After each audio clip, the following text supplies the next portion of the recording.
Welcome to the Quick Start tutorial for Cloud Functions. We're going to see how to deploy a Cloud function from a Google Cloud project. To start, make sure you've got a Google Cloud project with building enabled. The first thing you'll want to do is enable Cloud Functions API. In the navigation menu, click on API and Services and click Enable APIs and Services.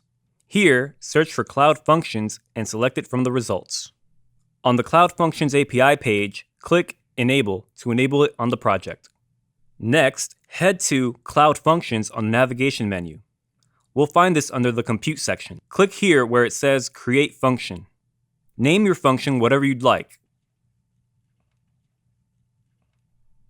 For this demonstration, we'll keep HTTP selected as a trigger. Keep Inline Editor selected for the source code. As we can see here, Cloud Functions support multiple runtimes. For now, we'll use Node.js 8. By default, we're provided with a basic Hello World function that will respond to an HTTP request. Click on the expanded editor window icon to get a better look. We won't have to make any changes here, so click OK to go back.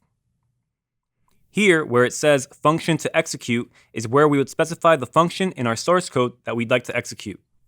In this case, Hello World is the only one that we have, and it's the one that we want to execute. Click Create to deploy our Cloud function.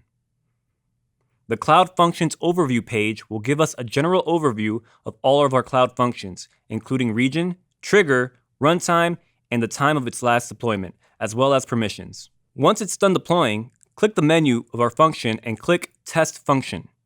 On the testing page, we can test our function by sending a triggering event in JSON format. Our test function responds to events by outputting the value for message, so let's send it a JSON object with a value for message.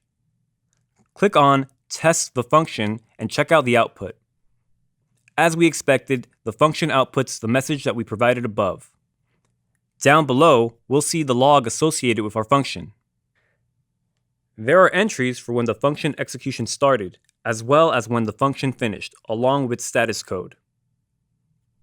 We can get an expanded view of the logs by clicking here where it says See all logs for this function execution. Here, we'll see the same log entries, along with a lot more information should we need it. And that's all there is to it.